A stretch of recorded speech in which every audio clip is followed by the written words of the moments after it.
Good evening, November. Evening all. Yo. We're obviously joined this week by Mike from Legion Events. I don't know how to pronounce it at this point. Don't say it. Don't say that. Hi, Mike. How are you? How good, you? Yeah, not It's too still, bad. it's still a thing at the moment. It won't be for much longer. Oh, No. oh man. No. No. It's yeah. I was thinking today actually, I might keep the website running because I think it's up there on Google. Might keep it running just to fuck with people. You can link it to us. There you go, yeah. Just redirect it. Yeah. That's it. We'll take all your mail. Hi, Terry. Hi, Kenny. Rage. Rooftop Rambo. Good evening. Oh, James. evening. Oh, like the sound of that. That's cool. Well done. Les, Matthew McCarthy, Define Events. Hi, James. We're obviously going to be talking about Legion. Things in the past, things current, the future of Mike. The future of The Mike. future of Mike. So if you've got any questions for Mike, whack them in the chat. We have had a few questions already come in off of Instagram and the like as well. But yeah. Has anyone got any news? I don't know whether to do a news segment because I got don't have purchases. anything. I haven't got any news. Oh, we'll do some news then. We'll roll into the news. Hang on. I take my gun and I go pew pew pew pew. News. Mate, that was fucking fancy, wasn't it? Yeah, oh yeah, you haven't seen that, have you? I ain't seen that bit. Breaking There we fucking go, look news, at that. mate. It's almost like a proper channel. Yeah. Oh, steady on. Yeah, hang on. So Steady currently steady I'm on. Mate, running off my where's your laptop. brick wall gone? It's the magic of showbiz, baby. It's like a wizard's cloak, that. Wizard's cloak. I'm glad you said cloak. Yeah. News. Lance, what have you got? I bought some mid caps for my AK Spectre arms. Worked like a treat, absolute dream. Put a load of rounds through the weekend. I don't feel. Can I hold a magazine or not? Yeah, I think so. Find out. Is this Soldier Weekly? Yeah. That's that. Yeah. And funny enough, I also got another copy of Soldier magazine with my my purchase. No, I didn't get a copy of Soldier. No. So I got that. Conveniently. Yeah. I don't know why, but I bought five. I bought 5 cooking sets off of Preppers UK because you can never have enough cook sets with sporks in it. So I got them for $1.99 each at the moment, and you get loads of stuff in there. So happy days. Oh, that's not bad. That was me, yeah. But I'm well happy with them mags because I was a bit dubious about them not working. So I got 5 for $39.99 Spectre Arms AK mags. Ooh. Big caps, yeah. Very good. Very good. That doesn't even buy a gas one for me. No. They didn't for my cyber gun either. They were £75 each, they were. And I had 5 Yeah, I of them. know. Motherfucker. Yeah, just see it drop to the floor. It's like, oh, it's 20 quid. Yeah. I've got 65 pounds left in this magazine. No, all Rage good, all says, as long as it's not your donkey paw mag, Lance, that's why you got banned the last time. No, it's definitely Soldier. I don't know where it's gone though. Yeah, it's vanished. Someone must have borrowed Soldier it. Mag still going. That's not the Soldier Mag, is it? Yeah, well, I bought a new wooden DPM smock off eBay, and it came all nicely folded in that. And as I unfolded the jacket, this copy of Soldier came out with some Yeah, sticky pages. PT trainer in a white vest on the front, giving it a bit of that. I was like, oh, hello. He was like, No. "Oh, hello." Oh, I know. Yeah. You've got a sound. Did Mike. you- for that. Did you I don't hop have up the to sound your, effects, unfortunately, not this week. Did you hop up to your man cave up the ladder? I was straight up in the lock. I said to the missus, got to go take something in the lock quickly. Got some Christmas decks I didn't put away. Hang on. Yeah, no. all good. Was it a recent edition of Soldier Mag, or was it? I think so. Yeah, I think so, mate. Sam Smith was on the front of it, so it must have been. Fucking hell. Pronouns, training. Training. I saw him talking about being a fisher them the other day. Oh, do you know what? I just thought, I can't do that. No. Sorry, not a fish of them. It really confuses me when I read about Look at the panic in Mike's face now. Look, he's like, Yeah. we can't talk about this. Well, I'm alright. I've got no more customers. Yes. Yeah. I'm Legion Mike's, I don't give a fuck anymore, whatever. Yeah. I'm just going to I've go got- for a moment. I ain't gonna keep anyone happy. Yeah, I'm turning off my microphone now. Yeah. But that was my news and purchases. Anything else? Any boys? Anything? I've been looking at trying to find an AK. If anyone's got any experience with various AKs, I know that other than Lance and Andy, because I'm aware fully of what they've got. Oh, no, I've got no experience with them. No, I know you don't. That's why my I'm fault. asking you. I've got a gas one. I'm getting rid of. Oh, Oh, yeah. there you go. Problem solved. Might chat you up after the show, mate. Don't ask me Oh, what it is. Okay, friend. Okay, friend. Yeah. But it's Well, I Something think you about owe you. me for that patch upside down, don't you? Yeah, surely that's a freebie, isn't it? God, gotta be. I don't know what you're talking about. Don't know He's what got, you're he, talking about. he's built a little crate. He's got my UV9R charger and my Olight Perrin magnetic torch left on the bunk. No, that went. There was I went back, that we actually went back. I was literally driving. Do you know what? I was going up the drive and I was like, oh, fuck. I went back. We got because we were I can't remember why, but we were up there the following week. I think it was. Yeah, I think it was. I went straight in there. It was the first one there. I went straight in your bunk, looked around, couldn't find it, and then I went back to the sergeant major and I said, "Did anything get handed in?"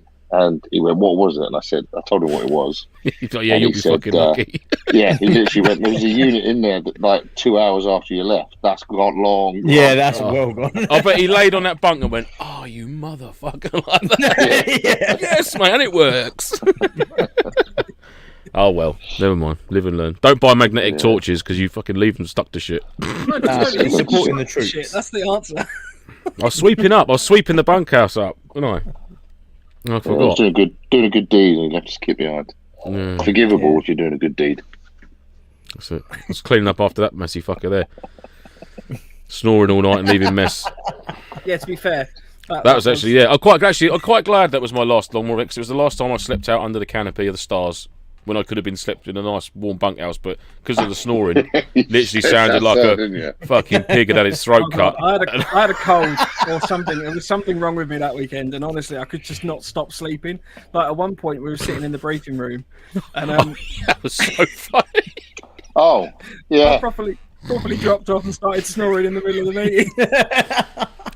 Yeah, because I shouted across, wake him up, and he was like, I'm awake, I wasn't asleep. I was like, you were, because everybody heard you snoring just now.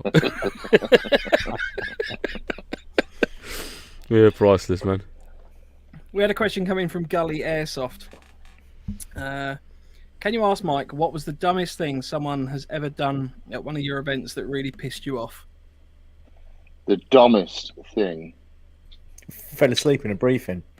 Yeah. I can say this now because we're not. We're no longer a thing. We had Stop a saying team. that. I won't say who the team was, but we had a team that kept using those refurbished smoke grenades. So the ones you could buy for. They were like 20 years old, these smoke grenades. The ones you could buy from an airsoft shop, right? They're like 20 years old. They threw one, it didn't ignite. They put the pin back in it and put it in their rucksack to drive home. Oh, Jesus. Yeah. What? And we had to explain to them that catastrophic failure on one of those would fucking ruin all of their days on the journey home. Yeah. So we had to take it off them.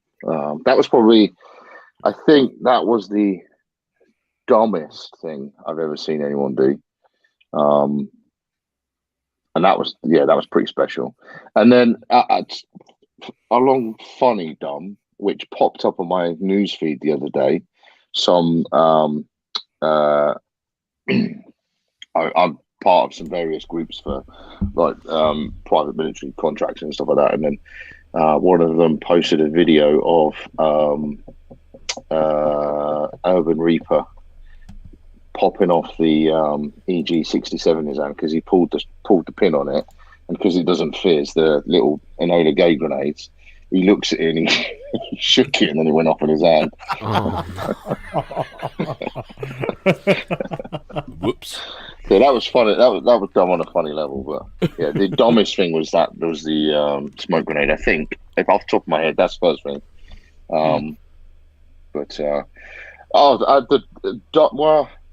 Dumber than that was the fucking Nazi flag thing. that Yeah. yeah.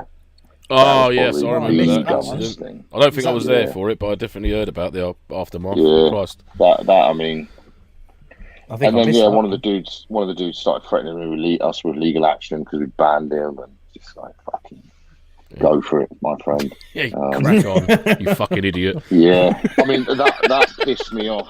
Yeah, that pissed me off to the point where I was chatting to a buddy of mine who is involved in surveillance type stuff, and he was like, "Do you want me to get his address?" I was like, "No." Jesus. We'll leave that for a minute. Like, if we lose our license, maybe that'll happen. Maybe we'll go down that route. But if we keep the license, I don't want to cause something that might cost us our license, right? Yeah.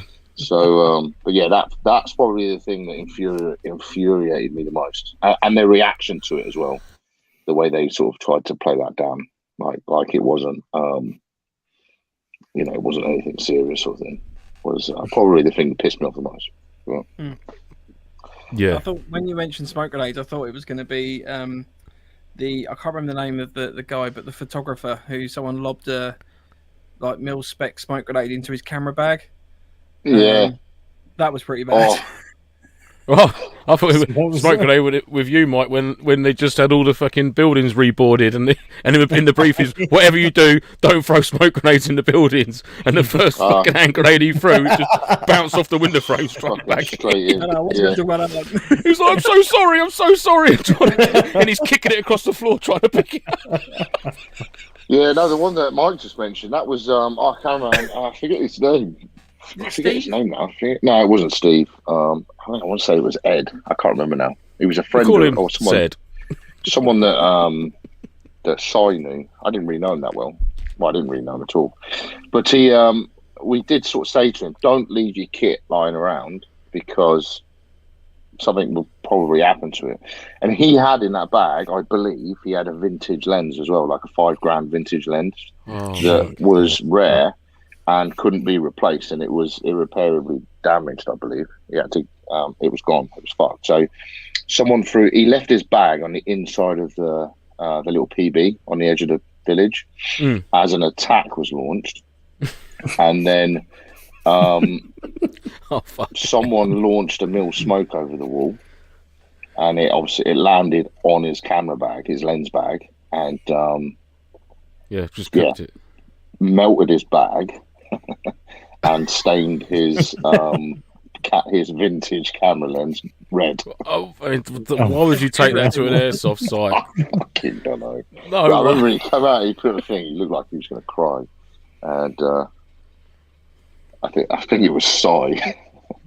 Sai's fucking political or like, the worst guy to go to if you're upset about something. For sympathy, yeah. He was like, I'm sure it was Sai. That looks expensive. And he was like, trying to rub the fucking red ink off it. Just sobbing in the corner. Yeah. It was almost like that scene from Saving Private Ryan right at the beginning, where the guy's wandering around on D-Day with his arm. It was that kind of like look of loss from that actor. Just carrying his hand. Yeah, He was just like, fuck. What the? Well, yeah.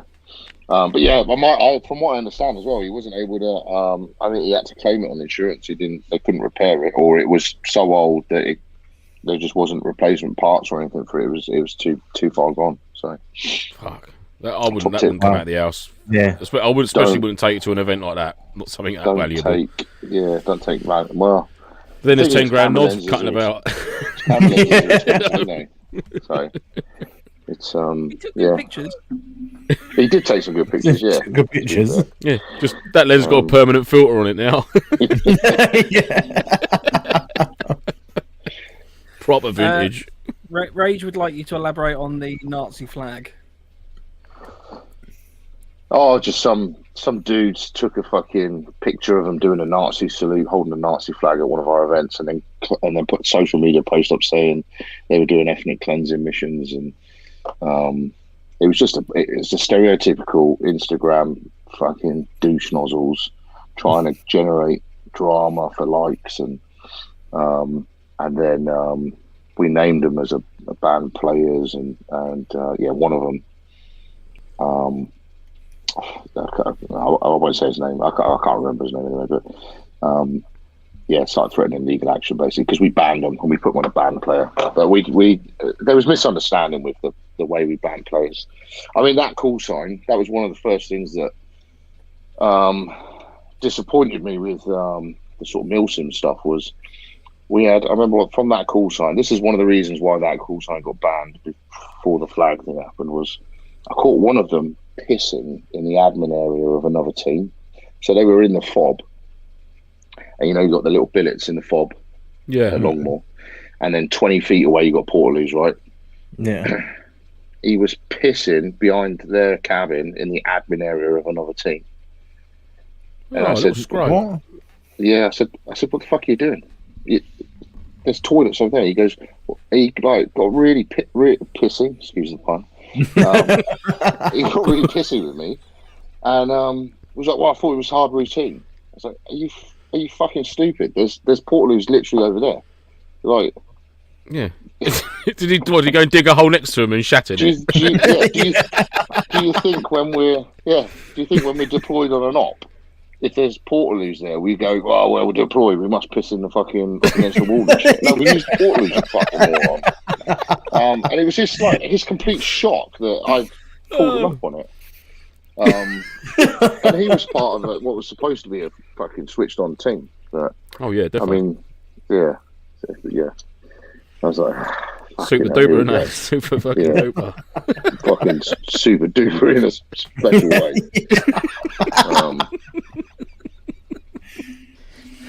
There was another question that came in from Adventures of Zulu. So, after so many years, what's the biggest takeaway when it comes to event management? Don't do it.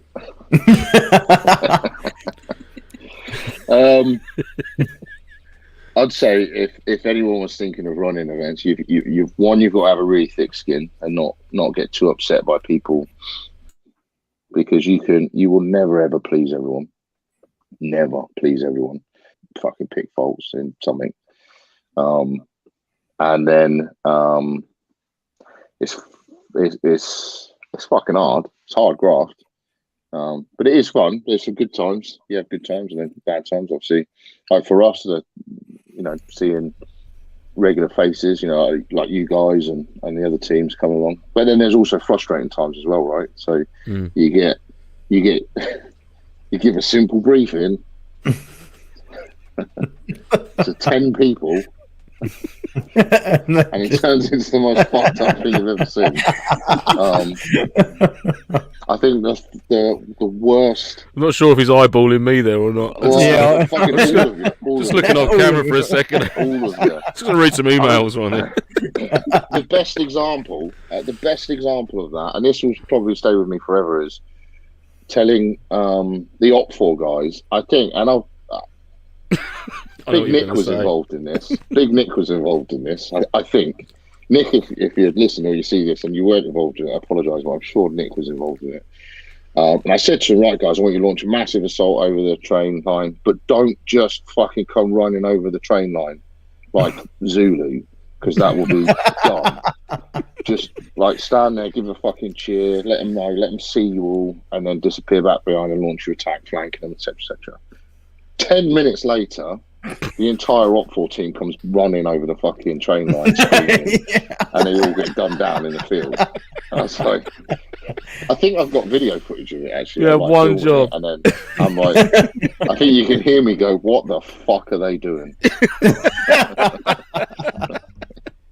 And then having a tantrum because they haven't done what they were told. I'm like, they're fucking idiots. That was like the last stop we done, wasn't it, Mike? Remember when we did the first patrol, friendly patrol, like soft patrol into the village, and found that potential IED, called in the OD. They came in, had a look, kicked a bin, and it was all good. And it was like, right, continue out of the village now. And we patrolled around the back of the railway line, down through that wood block, and then come up the hill towards our main base. And about at the base of that hill in the wood block, we sort of stumbled across two of your staff with an 81mm mortar tube and a box of rounds. And I was like, I don't think we should have fucking found these guys. I was like, don't really know what to do now. We're gonna have to nab them because we ain't got much choice. No, mate, yeah. he was sat there. He was like, yeah, I'll bang to rights, really. And I was like, Nick sorry about says- this. Nick's on the chat. He says, "I had no hand in this. They just started running, and I thought, why not?" And started running. It's like at school, isn't it? You used to shout fight at school, and everyone just used to run. First time I saw Nick at Milton, he was running across a field with a sword in one hand and a pistol in the other, screaming as he was chasing some dude. And I've got that on video, and I've got a helmet cam on because I was playing that event, and I went, has that guy got a fucking sword? As he disappeared into the Great big Excalibur. Is that Big Nick? Is that Nick, like head of the riots, Nick? Yeah. Oh, mate, Yeah. yeah, what a gentleman. Absolute gent. Yeah, I've had many a run in with his lower chest. Yeah. It's quite ironic. Get back. I'm just like, what am I Yeah, doing? Telling you to Nick's a get good back. lad. He's a good lad. He is. Pathetic. He'd just step over you, wouldn't he? Oh, man, it's funny. He usually just picks me up and cradles me in one arm and carries on. And he carries on chanting. Excuse me. I think cause one of the things I really wanted to kind of hark back to with your events is the riot at the Lid site. Oh yeah. I can't. I think it was Gladius right. 1, maybe. 1 or 2. No, that was that was a different. That was called. Was that when a different the event. bricks were first used? Yeah. What did we call that event? Cohort. That was it. Yeah. Cohort 1. Yeah. Yeah. Yeah, that I'll was. never forget that moment. Say again. I'll never forget that moment. Like literally, we had Yeah. QR. We were standing up because they, for those that haven't been to the sort of the Fibula down in Leeds, they've got a row of shops that are full of actual stuff. So we were sitting in there because I think one of our tasks was go and check if there was anything in the shop. So we got to the point of we were like checking behind everything in the shelves. That was in the shops was all shit we brought. Oh, Shops did you are bring empty. that? Yeah. We okay. fucking spent ages. We made a whole. I took my whole. I used to be a DJ, and I took all of my old CDs, found all the cases, and created a stat CD shop. Yeah. and then We were most of them going went through missing during the all weekend. up on the shelves looking for like Yeah. and then out of the shop window, just QRF, the 2 QRF vehicles just screamed past up the road, and then you just got loads of guys running up behind them, and we came out of the shop just like, you know, not really quite sure what's going on, and then just in the distance you've got this proper full-on riot happening with bricks being thrown and smoke grenades. QRF is for some reason the other side of the riot at that point, so they're trying to get back through. You know, it's just absolutely crazy. It was brilliant. Yeah. The good thing about that was we told all of Op4 these bricks were there, these foam bricks, and obviously Blueford had no idea, and they'd obviously Ripe is full of bricks lying around that look very similar to the sponge bricks that we made. So when obviously I remember speaking to one of the guys, and he so when QRF came back, a couple of guys looked fucking terrified, and we sat and they went that I can't remember who it was. I want to say it was Pete. I can't remember who it was that he went. In fact, no, it wouldn't have been Pete because Pete served. So one of them was sitting in the back of the QRF truck, and he went, that was fucking unreal. I said, was it good? Was it? And he went, he goes, well, when they picked up a load of bricks, and I thought they picked up real bricks, and they threw real bricks at us, and I fucking shit my pants. He said, and then one of them bounced off his helmet, and he was like, oh, they're foam. Thank fuck for that. Yeah. I bet you were glad no one accidentally picked up a real brick though. At that point, you were like, just for the full immersion. We had, when that happened, we had every fucking DS that was with the Op4 in that area at that time to make sure only the spot bricks were used. But Just walk around going, no, yes, that one's all right, yes, that's all right. Yeah, literally, That event was a nightmare for me and Si. It was, in terms of running, that was the worst event ever. Really? Yeah, because we'd decided we would run the comms ourselves. So I took a platoon of Blue 4 and Si took a platoon of Blue 4, and we hadn't really factored into the fact that Si's never had never done that before. So he'd never commanded loads of guys on a radio and like that amount of people. So There was, and then obviously I'd done that before, but I'd not while I was trying to run an event as well. So you've got Si, who's never done that before, trying to run the event. Me, who's done it before, but not trying to run an event whilst doing it. And we had all these fucking radio messages come through. And one thing I hadn't counted on, I don't think Si had, was the amount of sheer shit that airsofters send over the fucking radio. Right? Trying to alley as fuck, mate, that is. It's like the most pointless messages were coming through. But every time we were having to respond to a message, it stopped us from doing what we were doing. And I remember we were trying to set up an IED. There was a particular scenario that we never got done in it. We never managed to roll it out. There was like a particular IED scenario. We tried to get this IED out in place, I think 15 times throughout the day. And every time we tried to do it, either a call sign turned up, a Blue 4 call sign turned up. It wasn't supposed to be in that street because they weren't able to read the map, or they weren't clear on where they were, or a fight happened, or a riot kicked off, or because we kind of we'd always let the Op 4 DS kind of take their own lines of it, just keep us informed of where you're going and what you're doing, and then obviously we let the players take a little bit of a lead on various elements of it. It was just a fucking nightmare. And halfway through that event, me and Si looked at each other and we said, because that was our first event, right? That was our big event. So no, I think we looked at each other and we said, "We fucked this. We've probably fucked up. We'll probably never be able to run an event again," because we thought it was going so bad.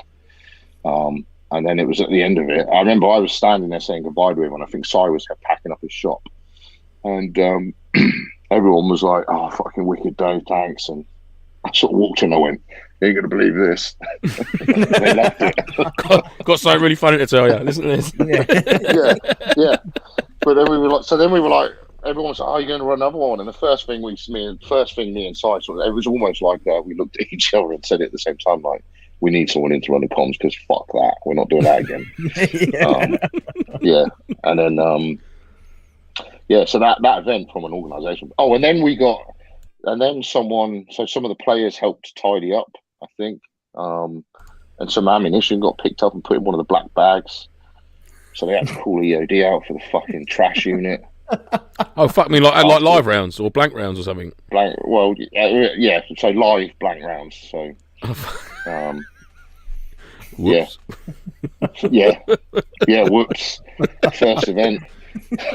Sorry about that. I remember getting a phone call and they were like, "Yeah, we had to call the EOD out and they had to come and clear the fucking ammunition or the pyrotechnics or something." I was like, "Oh, great." I take it we're not allowed back. And they were like, no, it's fine. Obviously, it's your first event, so we expect a little bit of a, they were quite good about it, to be honest. And then we had a lot of good shit planned for that site, and then we got a phone call saying we should never have been on there in the first place. And the whole thing was a bit fucked up, so they pulled our license for that site. Yeah. Apparently we should never have been on there because it's there's no barrier between that and the actual camp. The training area in the camp. There's no barrier. There's a gate there, but it's not lockable. So that's the reason. Would that be more to keep the troops away from the airsofters, or the airsofters away from the troops? Well, so out the back of that village, you can stroll directly onto the live ranges. So you can the back end of that. Yeah, so that's one of the risks as well. But when we were doing the recce, it was a sergeant major, a Scottish. I forget what job regiment he was, but it was a Scottish guy, sergeant major. We got there for a recce, and he was like, "Oh, I'll drive you around in the Rover." So like, okay, cool. So we're driving around. And he's like, "Yeah, you can." We go out to this area where it's like an SSI area, and he goes, "Yeah, you can use the burn barrels if you want." And I sort of looked aside and went, What, out there? And he goes, Yeah. I went, "In the woods?" And he goes, "Yeah, if you want to simulate fires." I went, "Fuck no, not letting us." No way. And he was like, "Oh, okay." And then he goes, me and Si sort of looking at each other like, what the fuck? And then he goes, "Oh, and we've got the NAFI on site as well." And he goes, "We can, obviously, if your players, if they have a break or anything, they can stroll into camp and go to the NAFI if they want." Jesus. No. Yeah. And I'm like, "What the hell?" I was like, "Oh, mate, could you imagine it?" That's not happening. He goes, "Why?" Thing is, though, you say lose them. Do you reckon someone would have the brass neck to go in there? Do you reckon anyone would have gone in Yeah. there? Yeah, Honestly, do you reckon they would have? 100%. reckon If they we'd have would, told yeah. players they could have done that, 100%. Yeah. I couldn't have. 10 No. people would have got 10. At least 10 people would have gone. Oh, fucking yeah, And awesome. not come back again. Yeah, yeah. Could you? Oh, mate, that'd be And unbelievable. they were tight on that camp. So we got phone calls from guys who were like, they won't let me in. I was like, why? And they said, oh, it's because I booked on with a different name to what's on my driving license. I was like, what the fuck have you booked on with not your own name? And they're like, well, because that's why my alter ego. I'm like, yeah. He's like, well, that's why everyone calls me. So fucking hell. So we had to go and clarify, and yeah, they were quite tight with the old ID checks and everything for that place. And yeah, But once you're in, you can go anywhere by the sounds of it. Well, yeah, Once you got through the gate, yeah. Straight in the naffy, lads. Get a fucking cup of tea. Happy days. that's it. Guy over there gave me a real gun. It's great. yeah. Just swap with him actually for an hour. Yeah. Oh man. So I suppose dealing with like MOD sites and that, and then I mean, there must have been a couple of howling incidents where you've just gone like, this event's not going to happen. I mean, you've had anything like that gone on over the years, sort of thing. Yeah, we had. So I don't know if we told anyone on the day that this happened, but we had an incident in the summer last year. Landmark decided they needed to have player names. Basically, the colonel of Longmoor, something like that, they were having a meeting and they said, hang on a minute, you've got all these civilians coming onto the military training area and they're unvetted. We need names. So they phoned us up Friday night before the event and said, we need a list of player names. They sent us an email earlier on before this. And I said, look, we can't send you the player names for this event because we haven't got permission from our players to give you their details. That's not part of our booking process. The tick box doesn't say that information is going to be handed over to Landmark. So under GDPR, I can't give you a list of people's personal information. But we can implement it for the next time, because for the next event, we'll just put that on the booking form, which we did. They said, oh, okay, but we really need these player names. I said, well, there's nothing I could do unless I'll have to send everyone that's booked on an email saying, do you give us permission? And if they say no, then we're going to have to refund them. We'll lose players. So they accepted that. But then the night before the event, they started telling I got a phone call saying we really need these player names. I was like, well, that's fucking way too late now. And then when we turned up in the morning, this a serving soldier, like a colour sergeant or a sergeant major, turns up with the Landmark guy, and they're like, we need the list, or you're not coming on. And I said, no. And we had this standoff at 6:30. We were there till 7 a.m. So we normally get let onto Longmoor about 6:30, I think it is. We were there till gone 7, I think it was, arguing the case. And in the end, I turned around and said, you're literally asking me to break the law and hand over people's personal information. They haven't given me permission to hand over that personal information. I was like, I can tell you how many people we've got on site. Not an issue. And then in the end, I think because I used the law thing, they were like, oh, okay, yeah, we'll let it go this time, but we need something in place for next time. So that was the closest we got to an event not happening, because they were refusing to let us on site. Like, shit boss, they were like, not happening. I said, but you've done events prior to that there, haven't you, though? And it was it just a new thing that they brought in lastminute.com sort of thing? Yeah. They were having a meeting, and I can't remember the lady we deal with at Landmark's really good. She did explain it to me, and I might be remembering this wrong, but it was something along the lines of there was a new colonel or something, and they're having a meeting about what happens with these events, and then he told me, and I said, hang on a minute, I'm not happy about, because of the nature of Longmoor and obviously the certain types of units that train there, we're not happy about that. We're not having a list of people that are coming on the site. We want the car registrations and names. So that was put to us. He referred to the word she used was, he turned around and said, it's a little bit vigilante isn't it? All these people turning up with guns and military kit or something like that. She was like, no, Well, it's really not. They're like, yeah. She was like, no, it's really not. They're like, they're just people having a laugh.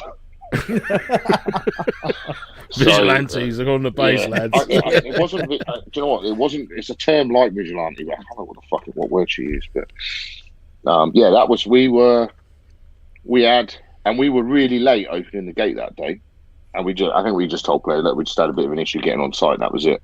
What op was that for then, Mike? Do you remember? I can't remember. It's one in the summer. Oh, fucking hell. We had it was busy. It was one of the busy ones. So I think it was the one we sold out in. I can't remember now. I can't remember. But yeah, we had. I said to them, look, we've got 150 players, literally driving here now, and you're going to get me to tell them to go away? And they were like, yeah. Like, they literally didn't give a shit. Yeah, and the thing is, brutal, isn't it? The army get no. They don't get the money for us using the train area. It goes to the landmark and the MOD. So this army guy was like, don't give a fuck if you don't do your event. He literally could not care less. And also, you know, it's typical with the military, you know, and I say, obviously, having served, I was the same. You've got no idea about shit outside the military, some guys. So he's like, yeah, give me everyone's detail. I want everyone's personal details. Well, I can't do that. Yeah, you can, or you're not coming on site. And like, to him, it was like, just give them. What's the issue? Yeah. I was like, there's a thing called, you know, data protection stuff. I can't just hand over. He's like, I want names. I want, I think he asked for date of birth or something like that. And then I want car registrations as well. I was like, no. But I did. And he's like, the event's not rank in case they want to use the NAFI. yeah.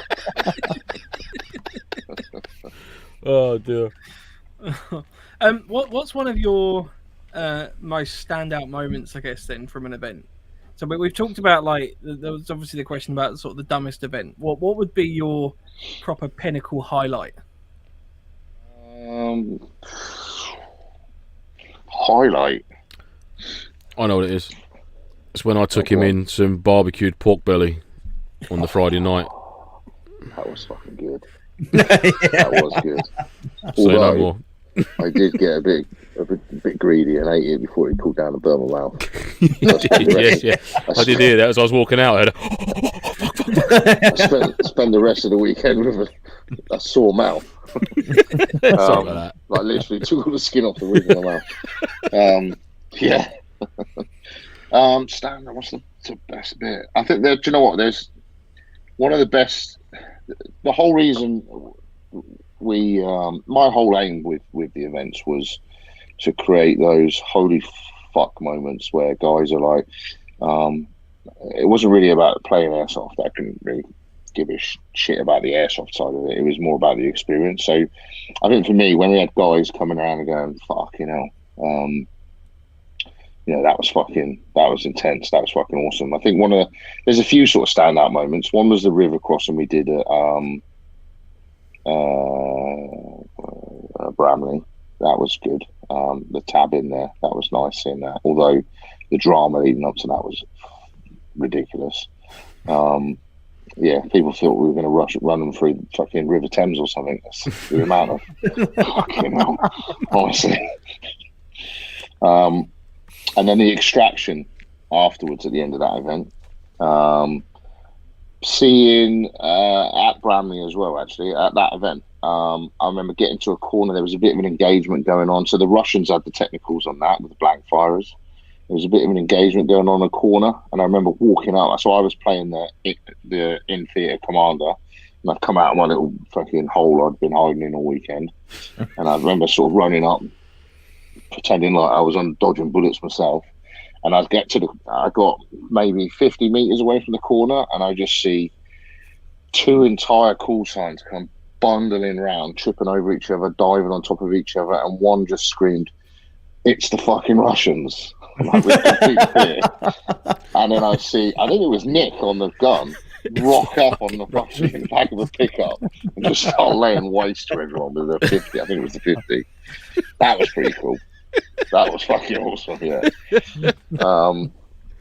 Little things like that. I think we did. I think it was Gladius 2. Mike Watts's Spear. Were they called? I can't remember what they were called now.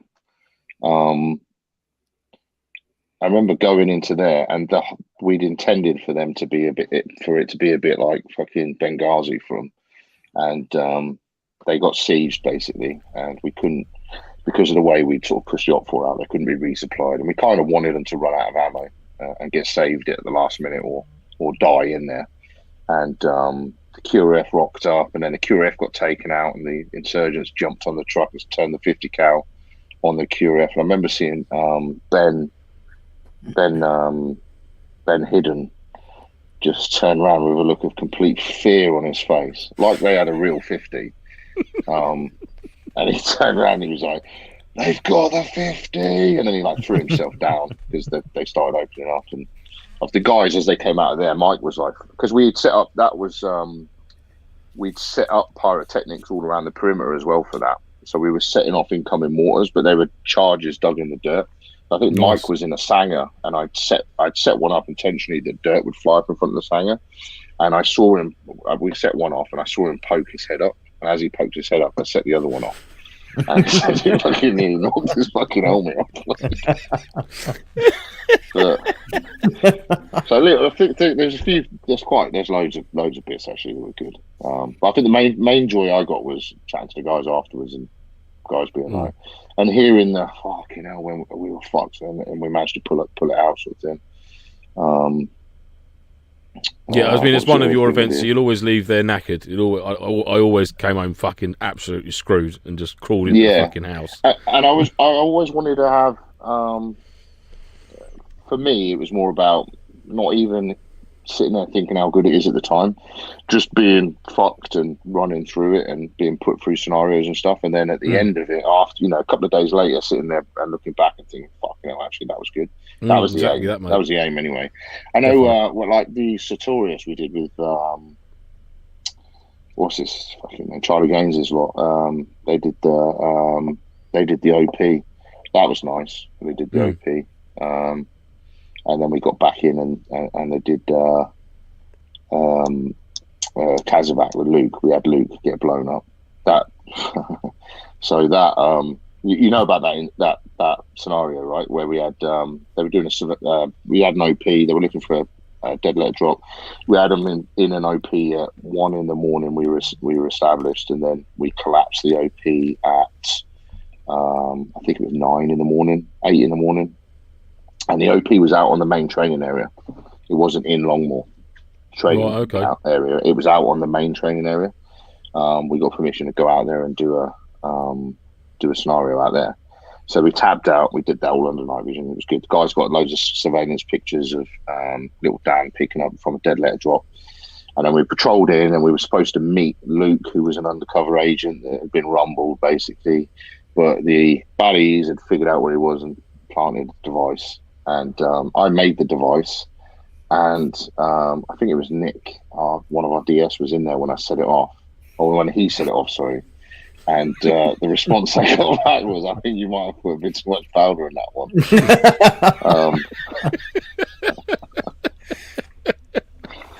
Fair play, that was good. So yeah, Charlie's boys, they had to do Kazovac. It was Charlie, Gaines's lot, and Trojan, that's it. Yeah, that's Charlie's lot. Yeah.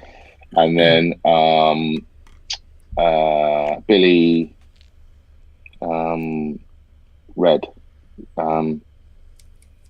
Red Group. Is that what they call? Red Group. Don't know. Rag. Don't ring any bells. I can't remember the name of their team now. Billy Brooks and his brother. I can't remember what the Red Alpha Group. I think Rag. I can't remember. Whatever. Anyway, they did the Kazovac. Red Alpha Group. Yeah, Red Alpha Group. Yeah, that's it. Yeah. So, that was good. That was a nice scenario we did there. They were supposed to Kazovac Luke. So Luke, we said to Luke, put a bit of fake blood on your thing. He poured like nearly 2 liters of fake blood all over his legs. So when they got in there, it was proper messy. And then they'd lost the they'd lost the fucking stretcher. So they were trying to flash around trying to find that. And then they found the stretcher, and then they casevaced him out. And then Did you lose a fucking stretcher? so they had a soft stretcher, and it. Oh, see, right. I was going to say. Yeah. Oh no, it wasn't the massive one. Yeah. That would have been funny. It's like a set of keys, isn't it?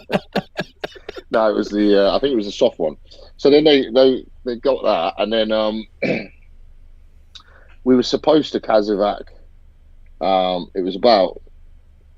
I think we were supposed to go about 800 meters. The route we were going to take was about 800 meters up and down. But in fact, no, it wouldn't have been that. It would have been about 600. And we got to like the 200 meter point, and me and Simon were like, we're going to have to cut this short because the blokes were fucked. And they were proper blowing. So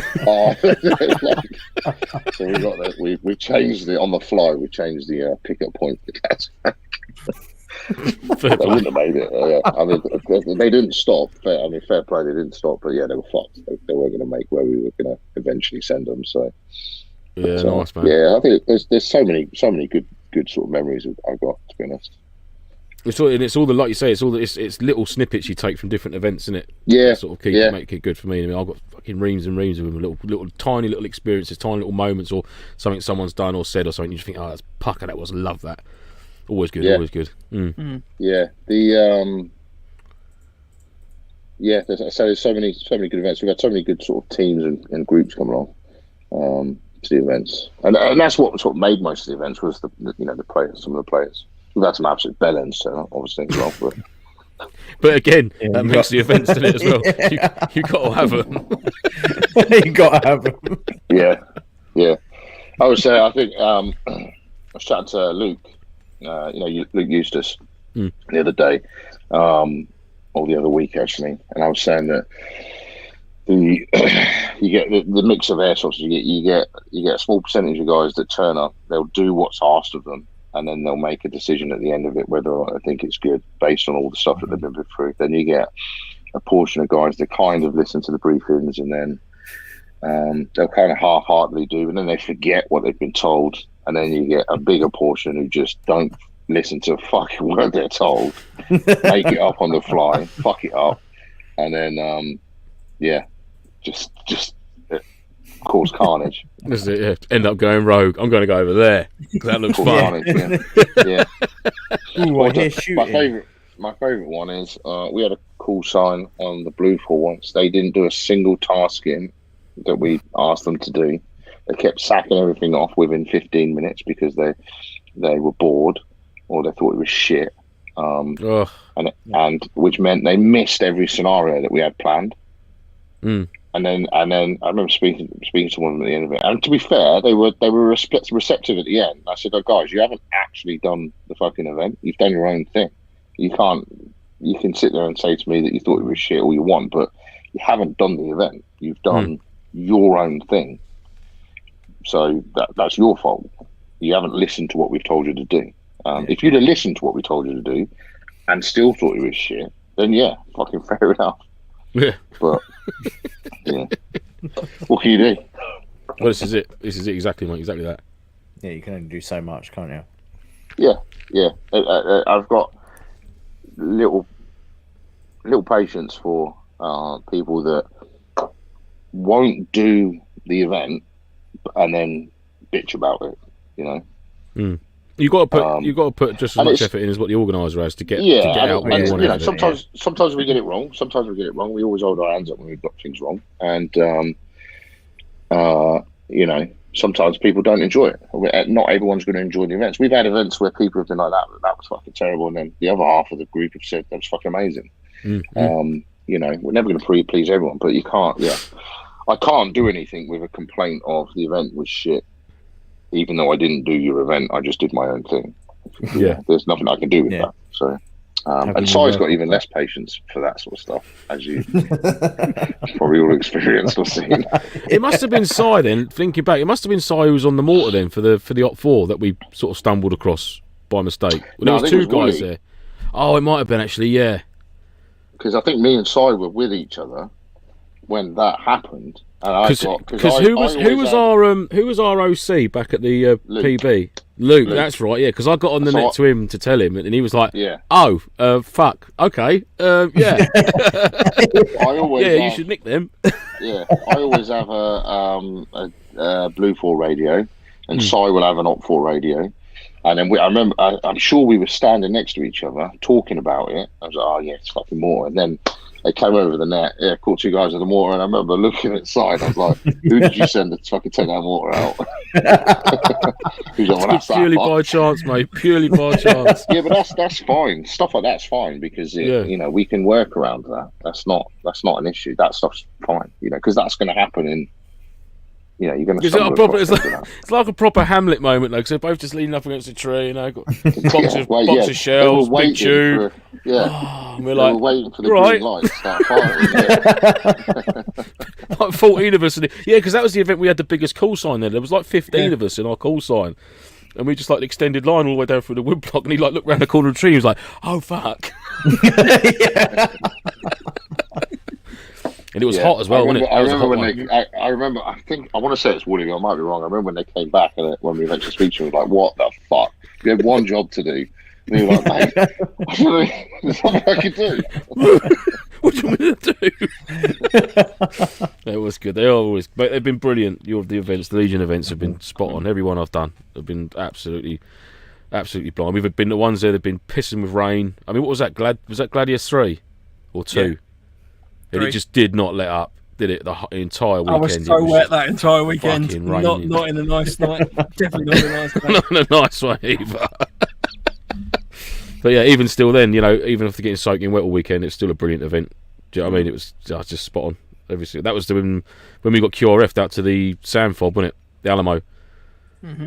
Yeah. And cleared that, and then we managed to get like about a 20-minute nap underneath the massive tree just inside the woodblock to the back south corner of the sand. Near the train. Just like, I've got to sit down for a minute. I've just been on my feet for hours. There was like 8-man call sign, just all leaning around this massive oak tree, just like that. Yeah. Yeah, that was cool. There's a few comments from people that want to send their love. So Nick Rogers says we used to travel up from Cornwall to the Legion events, and would just like to say thanks to Mike and his team for some of the bloody best events. We had a laugh, a cry, and some of the greatest firefights ever. Oh, thanks, Nick. Defiant Events just says managing zero while running an event is like juggling cats on crack. Yeah. Fresh Meat was at the event, I believe, where you possibly had the slightly late getting in. He says, I remember having to sit at the gate and give the serving soldier details before entry. We didn't get in for ages. Oh, I think that might. Oh no! So we had an event where there was a motocross event on the main train area, so we had to come through Longmoor Camp, which had been stopped because having a shit ton of airsofters with fake military gear driving through the middle of an active military base is not the best idea. I wouldn't go. I'd be like, no, I'm sorry, I'm not going.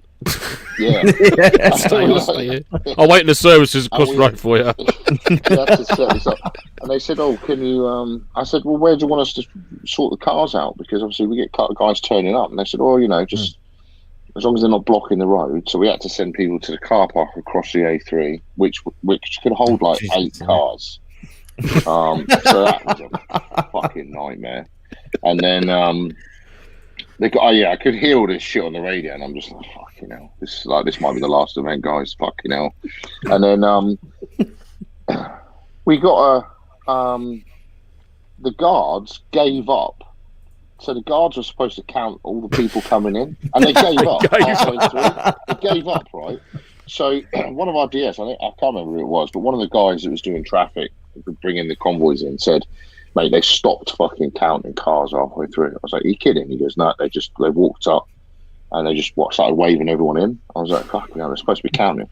Landmark sent us a message because obviously at the end of the event, when you book off, sign off, you have to declare how many players you had and stuff like this. Mm-hmm. And obviously we put down our player list, and then I get an email later in the week, and they're like, "There's a bit of a discrepancy here because you pay per head, so you get a certain amount that comes with the daily rental, and then you have to pay a fee per head as well, right? After that certain amount." So They're like, there's a discrepancy here. I said, what do you mean? I said, well, you guys have said, I think we had 160 players for that event. I think that But yeah, I think we had 100. 130. No. So I think we had 160 players, but the guards put down that 200 cars came in. so they're like, Landmark are like, science fucking. You guys are obviously fucking having more players on site than you're telling us. And I was Putting like, dead men in, fucking, Yeah. hold on a minute. I said, it was something ridiculous like that. I can't remember the actual numbers, but it was something on those scales. I was like, 40 extra cars. I said, are you kidding? They know what our limit was. So they know how many we should be bringing in. But Landmark are like, so who are these extra 40 cars? Because they're obviously not all staff, because you've declared you've only got 20 staff on site. So I was like, yeah, they're not all staff. I said, but my guys reported to me that the guards stopped counting halfway through. I said, so that number's bullshit. And we had like, I mean, Landmark, this was all sort of via email, and then I think I had a phone call with Landmark, and I said, look, I'm not being funny, but you know, they stopped counting. That number's not correct. We did not have 200 cars on site, and that potentially would have been very bad for us, because there was another event organizer prior to us running events at Longmoor who ran an event there with something like 260 players, and they only initially declared like 120 players or something along those lines. And there was a big dispute about how much money the company should have paid, and it was all sort of left like.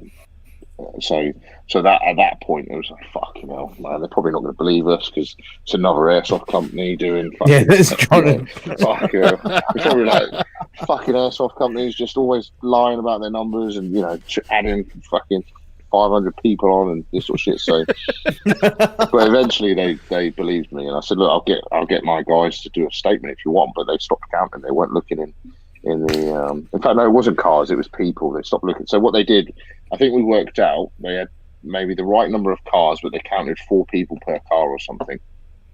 Oh, they were just treating every car as Just 4 an up, sort of average. thing. That's 4 people. Run out of fingers and thought, fuck it. There we go. Yeah. I think they just got pissed off with counting all the cars in and went, fuck that, let's just sit in the box. I'll just get up, let them in, sit in Sit the back box. in my box. Oh, dear, it must be a bloody night. I mean, for all the fun and games in it, I mean, it must be just like sometimes just thinking, sitting there, just banging your head against the wall. Yeah. Just think, this is never going to come off, sort of thing. Yeah. It's like sometimes you get to site and they're like, right, you can't use any of that.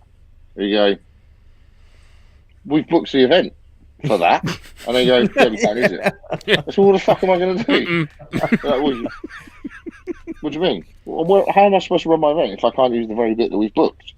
They're like, well, you have to go over there. Like, well, we can't just go over. Fucking hell. Oh, mate, that's right. Go on, The go on. worst one is because a couple of times we've shared an area, and towards the end, after it had happened a few times, it was fine because we had a really good relationship with the training safety guy down there. He, a real nice guy. He used to sort of help us out a lot with liaising with other units if they were on the area and stuff. And he'd be like, right, I've put them in that corner. I've been told they can't come across this way. And then I can't remember what event it was, but we had all the OPFOR had set up booby traps through the village. And then the Royal Marines Reserves were in the tin fob doing a night Navex. And part of their night Navex route was through the middle of the fucking village. How they didn't get lit up, I think they're like OPFOR had taken a couple of hours off at that point. But one of them set off one of OPFOR's trip mines. You know, the shotgun round trip mines. Oh yeah. Oh, the Beasley alarm. Yeah. So they set it up on the railway. He fucking strolled through it. It's gone off. He shit his pants, by all accounts. And then I had to go down and speak to these. So I stroll in. There's these Royal Marines in. I was like, all right, guys. We've rented the area, and I'm thinking, man, this is fucking. I don't want to do this. Like, I don't want to go down and tell a load of Royal Marines that we've got a load of grown men with toy guns running around, so they can't train.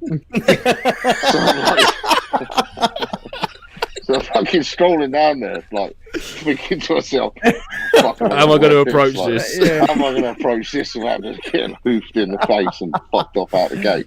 Yeah.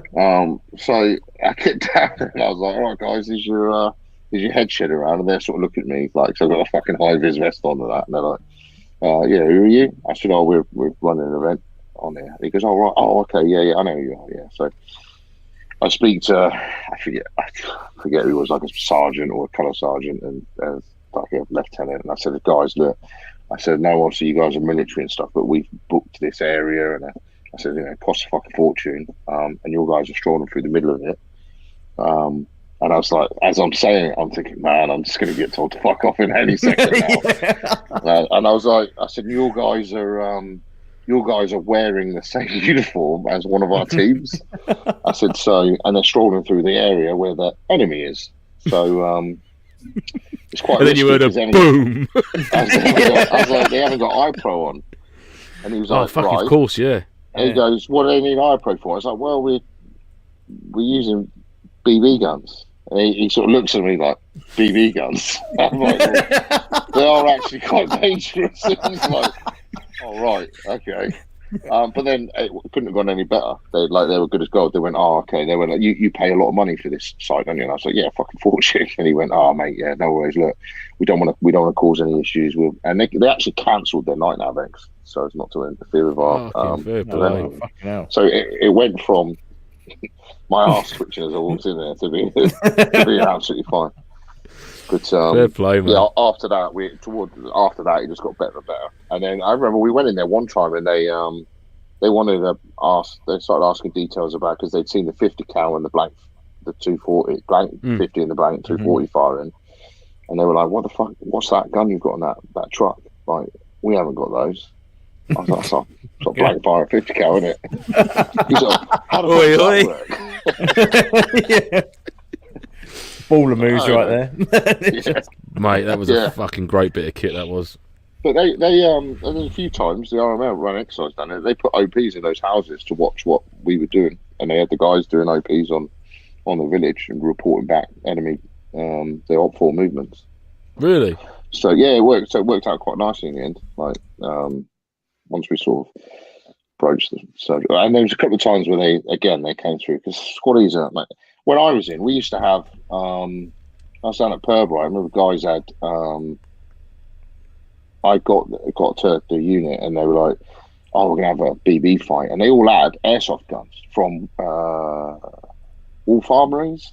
Is it Wolf Armories in London? We used to paint them for Wolf you. Armories. Yeah. So the guys all had. One guy had an L96. They had M4s and shit like that, and we had a BB war fight in the corridor of the block. No iPro. No. Yeah. Just fucking dumb squaddy shit. So they remember sort of saying to me, yeah, the BB guns are quite dangerous, guys. You need to put architecture on. They just look at you like you're an idiot. Like, well, fuck off, mate. Yeah, Wolf Farm. That's in Canning Town or Camden Town, isn't it? Yeah. I think so. They got an underground. Have they got an underground site? Bunker 51, I think it is. Yeah. I'd like to go there and have a little visit of that. That sounds quite cool. I do remember Wolf Armories now. Yeah, nice. Good stuff. Go on. Sorry, there's a question from Les. So, Mike, will there be one last event? Has another event company taken over, sort of carry on running events at Longmoor? And there's a couple people sort of saying that they regret not having ever attended one of your events. Yeah, do you know what? We decided a long time ago that this was going to happen. And we didn't publicise it because we were trying to get one last event in. The timings just didn't work. I'm super busy with my company since my other business. It's been a long recovery road since COVID because of the nature of our work. So it's taken a long time, and we're now getting back to the point where we are flat out.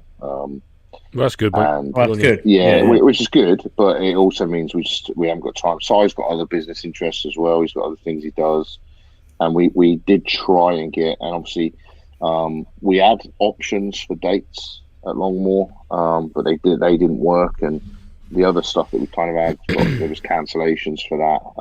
So yeah, there won't be a final event, unfortunately. It was something we did try and do. We tried quite hard to get a final event in before we sort of finally announced that we were going to do it. I mean, we did. When did I announce that we would do it? It was just before Christmas, wasn't it? Was it? I don't remember now. Yeah, just before Christmas, I think it was. Yeah. Was it? It was like October time. We decided. Yeah. It was. I think it was October time. We decided it was going. So, or November. I can't remember. It was a while before. We did try quite hard to get a final event at Longmore. But you've got at Longmore now. You've got sort of leading up to this last year. My understanding of what's going on with the training areas is the southeast training areas are being used for Ukrainian training. So there's a lot of troops using Longmore and Cockle down now. And I think the Ukrainian training has moved over. But Landmark tried to get us to renew, because our license expired in November, I think it was, or October. And they tried to get us to renew it. But we'd made the decision at that point that we weren't. So we sort of said to them, look, here's the paperwork. We put all the stuff in to do it, but we said we're not going to pay for it until we can secure, figure out a date to run an event. Obviously, we were going to do it. We were going to get the license and then run a final event. And then we couldn't get the dates to work, so we just never renewed the license in the end. We just let it run. Got him. So yeah, so there won't be another one. Not a Legion one. So we got the last hurrah then, at least. Yeah. That was good. It was a good event, that was as well. The last one at I can't even Longmore. remember what our actual last event was. We had a few cancellations, obviously, towards the end of the last year, and then we had to cancel some events for our own reasons. And then, say stuff just like for me personally, I've got so much stuff to do. I spend all day sort of teaching or running a business, and then trying to find time to fit in the airsoft stuff as well. I just don't have the time anymore. Just haven't got the time. We were considering letting someone run it on our behalf, and we just sort of looking at it. We just haven't got the time to put any sort of effort into it, to be honest. So yeah. What about yourself? But you yourself, will you be keeping a sort of toe in and attending a couple of bits and bobs now and again as a player, rather than having to organise it and critique him from the sidelines? Yeah, I don't know. I probably not, to be honest. I've since it's been nice having a break from it all, to be honest. The only thing that I kind of miss about the events and airsoft is the people, guys like you that turn up, we have a laugh and a joke with. That's it. I don't really. I'd like to run another mil sim, like one final mil sim. That would be quite nice, but highly unlikely to happen. But as for playing, I'm not sure, to be honest. I think for one of the reasons we decided to knock it on the head was, and I've sent this to Mike before we came on, was we've seen a massive shift in player attitudes since the pandemic. We've banned more players for fighting at battle sims and arguing and bad behaviour and threatening people since the pandemic, in the 12 months we operated in 2021, than we did in the 3 years before. Oh yeah. So yeah, mad, isn't it? Ridiculous. I mean, like one of our female marshal, one of the guys, an older guy as well. Like, I can't remember how old he is. I can't remember the details of the event. He threatened to hit her, or tell a lie. Sorry, he threatened to shoot her because he was frustrated she wasn't doing her job properly. So he threatened to fucking lace her up with a gun. That's literally assault, mate. Like, what are you fucking talking about? She's not playing. She's a fucking martyr.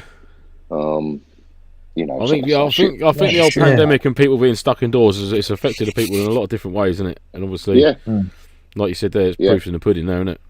Yeah, I say we've banned more people for fighting and bad attitudes and stuff since in the last 12 months than we had in the 3 years leading up to it. You know, it's just the attitudes have changed. People have a lot more short tempered. People are more willing to kick off. You know, and I think it's dress up and toy guns in the woods. I think everyone was stuck in on just keyboard warrioring for however many months, wasn't it? I know, maybe that pent up aggression. Yeah, exactly. It's the same. You know, I mean, we've had one of our marshals. You know, we've had a couple of incidents where some of our marshals have you know, we've been obviously debriefing afterwards, and they're like, I was fucking close to giving that guy a fucking slap, you know, because of the way the guy's fucking talking. And we had one guy, this was the best one. He threatened, he kept kicking off and threatening people. Then he told us he was going to get all the boys on us. What boys? The boys turned out to be Dan Foo Fighter and that lot, the Reapers. And when we spoke to them afterwards, they were like, why the fuck would he say that? The boys. Yeah, that was fucking... That was funny when we kicked him off, because Si's got no tolerance for bullshit. This guy we were getting reports of him threatening people, right, throughout the day. And every time we stuck a marshal near him, he obviously figured out he had a marshal near him. So this weren't a checkered shirt, red and white check shirt, Op 4 guy, was it? Sim. This was on a battle sim. And it first kicked off at the back of the SF base along that back edge. Oh, it might have been actually. I remember. I was down there. I remember that. Skinny that guy. Yeah. It was a bit of a PMC sort of loadout to him, the old baseball cap and the flannel shirty type thing. Yeah, possibly. Yeah. Yeah. And we get down there, so we get another report come through, and this time one of our DSs heard him gobbing off. So we're like, right, let's go fucking deal with it. And as we're walking down there, we can hear him threatening someone else. So we're like, it's me and Si walking towards this guy, and Si's like, that's it, he's fucking having it. So I'm like, yes. Si's gonna kick off. Hold my jacket. So we're walking, steaming up towards him, and I'm like, oh man, this dude's about to get both barrels from Si. And I've started to step back, and I'm like, and we get to him, and we're like, mate, you're doing this, and he starts arguing back. And I'm like, oh, here we go. Now, Si wouldn't randomly fucking hit someone or anything like that, so there's no risk of that. But I know, he's about to give this guy a verbal fucking debrief, right? And I'm like, oh, here we go. So I was going to blow. And it's got still gobbing off, and I'm like, oh, any minute now. And then Si goes in the politest possible way, and I was like, yeah, here we go. I was expecting Si to go, fuck off and don't come off, something like that, right? And he goes, please leave and don't come back. It was the most politest thing I've ever heard. Please leave. I was so disappointed. I was like, afterwards, we kicked him off. I went, what was that? And he goes, what do you mean? I went, what was that all about? He goes, you keep telling me I've got to be more polite with customers. There's a time and a fucking place for it. Yeah, no, I do remember that. That was, he just kept on giving everyone grief and that. I mean, like the hit taking and shit like that. It was just, oh mate. And there's a little pillbox, isn't there, at the back of the SF base, looks down that main drag, isn't there? I think. Yeah, the police. Yeah, that's it. And he was there. We had a 249 in there looking down the street, and he was in there's gorse bush and shit like that between the boundary fence line and the main camp and like the main road, and he was in and around there just like darting about and getting shot at and that. He said, I'm fucking it. So, well, stop moving about and grabbing your gun and firing back at people then if you're it. Like that. And he went, whoa, like that. And the 249 just literally lit his hand. He put his hand up to talk to him. And of course, that didn't really help matters. He went, what the fuck? I was like, oh my God, it's going to explode. Yeah. We had another guy. He was fucking kicking off. And we said to him, like, you're off, mate. Let's go.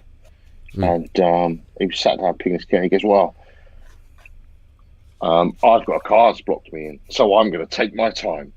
I was like, okay. I wanted to say, I'm getting paid, mate. I'd fucking take as much as you'd like. Like, I am here till like 8 o'clock tonight cleaning up after you fuckers. Well, I don't care if you take an hour to pack your shit up. You're still going. But he was so, and he started waffling about how we were picking on him, and like, mate, I've never met you before today. Do you think I just randomly go, right, that customer this weekend, I'm gonna fucking destroy his life. I'm gonna be an arsehole to him because do you know what? The wind changed direction 10 minutes ago, and his lucky day. And that's it. And that is it. We're acting on fucking reports of you acting a twat, and we've our own DS have seen it, and therefore you're off. But yeah, fucking. Mike, do you remember? Was it the same? It might have been the same event the last time. Or was it? I can't remember if it was the battle sim when we got wiped and we went back over the train line, and there's the Afghan compound, and that was our regen, and we literally just got in there. We'd been in there about 2 seconds, and this dude, MTP clad warrior of a man, came charging in. He went, right, you lot on me, this is what we're gonna do, blah, blah, blah, blah, blah. We're gonna go back over the train line, everyone got that, go. And he ran off, and we were all like, we've still got 5 minutes yet before we respawn. And he's just got fucking tearing down the track up over the bridge, and about 30 seconds later you just see him go walking back with a red towel on his head. I think I know who you're talking about. He was running I think he was the guy that stepped up to run the team last minute. I don't know if it was him or not. Was it him? It was part of his. I think it was part of his. Because I spoke to him afterwards, and he went, "Mate," because we were in there, and I literally went, "Yeah, he's gone already. He's gone. He's run off." You guys told me about that. And then about an hour later, I was chatting to him. He was moaning about players not doing the toll. And he went, "Oh, there was a big group down there," and he basically told me what you just said. He goes, "We just stood there," and I went, "Yeah, about that. They were all dead, mate." I was like, what a speech! I wish I could go with you, but I can't. But I didn't even get a chance to talk. He went, right, everyone got that, go. And I turned around, it was like a shape of him in dust, where he'd just gone. yeah. He was. I forget his name. He was intense. No, it's wicked though. It was hard work for him. And there was a lot of people that were kind of treating that battle sim as more of a skirmish. There was a couple of teams that we had to deal with. They were just sort of like, right, we need you guys to go down there and support that. And they're like, yeah, I'm gonna go this way because there's people to be shot down there. It's like, oh no, we need you to go down Jan Smuts, and they're like, no, the enemy, their regens by the water tower, so we're gonna camp out there. It's like, oh, that's not the point, is it? Like, yeah, we've got an objective. It's not at the water tower. Yeah, it's hard work sometimes. Yeah, it's really fucking hard work sometimes. We used to get people like that. So I remember we had a guy turn up, and he was like, at the mill sim, and they were like, when do we turn everything off? So what do you mean? Like, when does the event finish for us sleep? And I went, it doesn't. You're like, when do we turn everything off? I said, it doesn't. What? I said, yeah. I said, you're here. The event's running straight through. Yeah, but we're supposed to sleep. I said, yeah, you've got rotated breaks.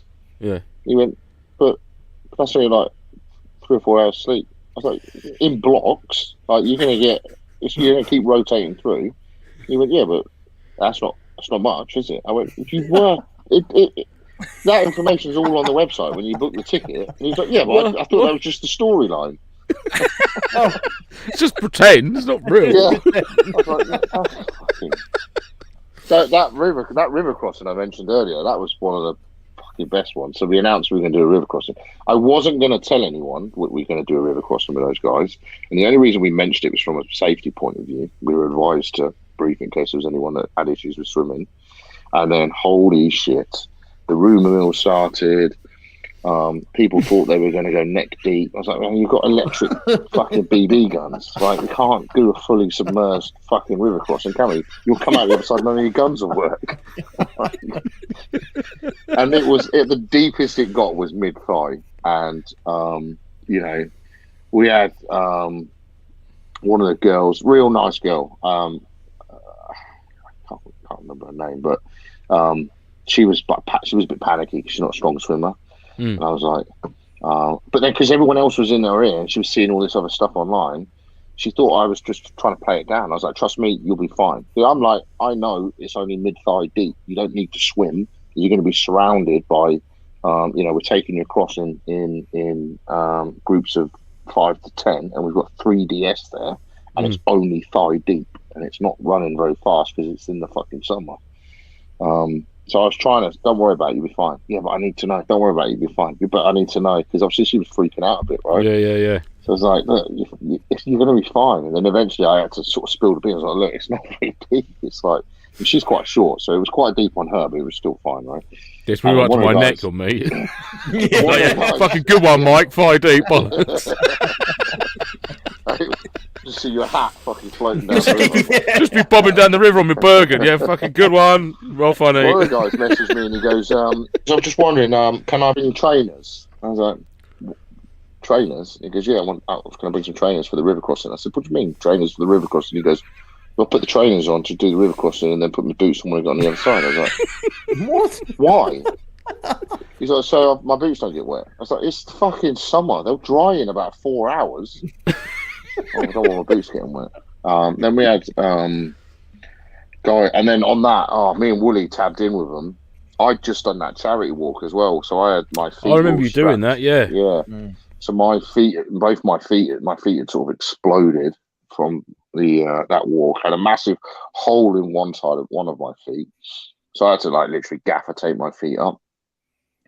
And then the guys carried the amount of fucking shit blokes brought on that. Some of the guys had Bergens bigger than any Bergen I've ever used.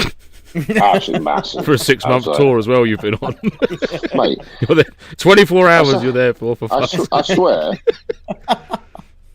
I swear they must have looked at me and like, fat guy, just done that massive walk with a big Bergen, I'll be alright. Not accounting for the fact that I've done that shit for most of my adult life. It's nothing special. My body's just used to doing it, right? And yeah, Wooly very quickly ended up having to carry someone else's Bergen, I think it was. And then towards the end, I've got a massive hole in my foot. I ended up carrying someone else's bag as well. I'm like, this is fucking hell. We only went 2K. Oh mate, yeah, it's an experience though, isn't it? Yeah, it was good. It was good, but I was like chuckling after some mates of mine who I think they would have been still serving at the time. Actually, they were like, "Oh, how'd that thing you did for your lads go?" And I went, "Oh, mate," I said, "We did 2Ks," and he was like, "Oh, is that all?" I went, "Well," you say, "Is that all?" Some of them were blowing. Graft, mate. But we had one guy, like, I can't remember. I think I know who it is, actually, but I won't say. But he was really apologetic when we were doing the river crossing. He was like, "Oh, mate, I'm sorry." I was like, "Mate, are you a serving soldier?" He was like, "No." I was like, "It doesn't matter then, does it? It's not fucking, it's just, if you're not fit enough to do it, you're still here, you've made it. Don't worry about it, But it was funny. It was funny. Do you have what is it they call the motor that follows behind when they're like doing tabbing in there? It's not a jacker's truck or something for people who've jacked it in. Jackwagon. Yeah. Anybody in that after like 400 meters, just like ringing the bell. No. I didn't think we'd need one, to be honest. But in hindsight, I mean, to be fair, everyone made it, right? That's the main and then thing. when we got to the end of the event, the Russians were overrunning the position, and I sort of declared to the guys, right, we got to extract. We got a hot extract out of the AA. We need to go back through the river, and I think we had 60 players on the team there, and 45 of them, 45 of the players went, "What?" I said, "We've got to go through the river," and they went, "Really? Through the river again?" I was like, "Yeah," and they went, "Fucking hell." I was like, "You don't have to," and they went, "Oh, great, thanks." Oh, okay. not 4K for the entire weekend. Not even that, mate. I was like, we're not doing the whole 2K back. We're going to cross the river and we'll cut round. So it's not even a K. Like, we've got to go now. And they were like, "Oh, but I don't have to do it." I was like, "No, of course you don't have to do it. You're a fucking paying customer. Like, you can opt out." And they were like, "Oh, okay, cheers." And then they were like, getting the top hanging in key up. And I was like, "Oh, okay." Oh right. And we had, I think it was about 15 guys completed that in the end. And fair play, Charlie James was, not Charlie James, Charlie Gaines was one of them as well. Oh, fair play to completed him, that. Yeah. He made it all the way to the end. But yeah, it was when I sort of said, you don't have to, like, we're going to do the river crossing again, their faces dropped. So you don't have to do it. They're like, oh, okay, wicked. I'll never forget. First time I met Charlie was at one of your events at Longmoor, and I was in one of the downstairs rooms of the old. You know the building that had all the barbed wire and sandbags around it. Not in that building, but opposite side of the road. House. Yeah, we was on the opposite side of the road to there, and this mountain of a man has just come tearing through the ground floor doorway, and literally the door frames come out the wall with him. Where he's gone running in, and he's literally got the edge of the door frame down. It's just gone bang like a backpack, and he's walked into the room. And I was like, I think they should have stayed in the wall, shouldn't it? Surely. And he turned around and pushed. He's like, yeah, that's fine. They carried on upstairs like this. I was like, oh, first time I met Charlie, that was the carpenter. I called him after that. But yeah, it was good. Yeah, mate. Wicked memories of Longmoor. We've got a couple questions that have come in. Defiant Events would like to know your favourite ration pack meal. Mine? Mm-hmm. They're different now, aren't they? Old school. Last rat packs I know of are the old menu A, B, C, and D. That was it. Yeah, I don't know what they are now. Oh, there's loads now, aren't there? Well, from your tours then, Mike, what was your sort of like, if you found a meal in your go-to, what would be like fucking result? I used to love corned beef hash with a bit of Tabasco in until when we were in Afghan, we ended up getting corned beef hash every day for nearly, I think it was like 3 months straight. Oh, Jesus. Yeah. Yeah. Menu B. I think it was menu B it was. And every day, because the old rations, you'd get a pallet of rations and it was all one menu, I think. I was never in logistics, but I believe this is how it works.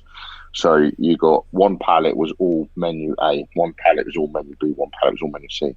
I believe now, to stop this shit happening, a pallet contains a mix. So genius, so let's mix them up. Yeah. Someone went, I've got a fucking idea here, guys. I bet he probably got a commendation for that as well. Yeah. I'm fucking not even kidding, right? And it was like, to start with, I was like, yeah, corned beef hash, bit fucking Tabasco, that's fucking awesome.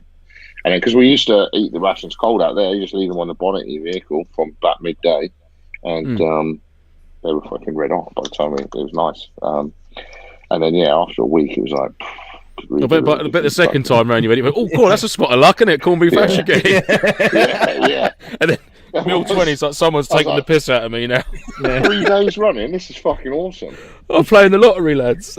It got so bad with the rations. I ended up. All I could stomach was corned beef. Biscuits. Corned beef hash. Corned beef hash. That's all I could say. all I could stomach was biscuits, fruit, and biscuits brown, and the patty. And, it was a different. We had what's called a hot weather supplement pack out there. This is 207, I think it was. So we got about extras within the rat pack as well. But yeah, I couldn't fucking stomach all the other shit. I lost 4 stone in 4 months. It's mental, isn't it? Stomach the amount of. I'm just revisiting that. I'm revisiting that audio book, that No Way Out, with Easy Company and Musakala with Major Adam Jowett, the Paras. Oh yeah. I'm just re-listening to that now, and he's talking about like just the heat and trying to get fluids and food into the guys, and it's just like you can't. You know what I mean? He said it's just so difficult to eat when it's that fucking hot. Yeah, and you forget to eat and drink when you're fighting. So. I mean, we had the longest engagement we had out there was about 9 hours, and it got to the end of the engagement, and I sort of realised I hadn't had a drop of water all day because it was fucking non-stop. And instantly, as soon as you get that, once it all finishes, you get that fucking adrenaline dump and everything calms down. You realise it's all finished, and I was like, fucking hell. Suddenly, I had pounding headache. I was fucking. Starting to obviously on the verge of going down probably. So like obviously smashing some water. We had where we had restricted water anyway, so it was even harder. Right. We only had a couple of bottles a day to wash and drink with, so we're quite remote. So yeah, it's hard. It's hard, and the heat don't help. The fucking dust gets everywhere. Arse crack, fucking ball bag. He mentions it. He says it gets between the skin and your plate carrier or your plate hanger, and that it just rubs you raw, like your skin raw, like you get the sand and the grit from a whatever, like a helo taken off or explosion nearby. It just gets fucking everywhere. Yeah, Awful worse. stuff. Yeah, it's worse if you have an impact line.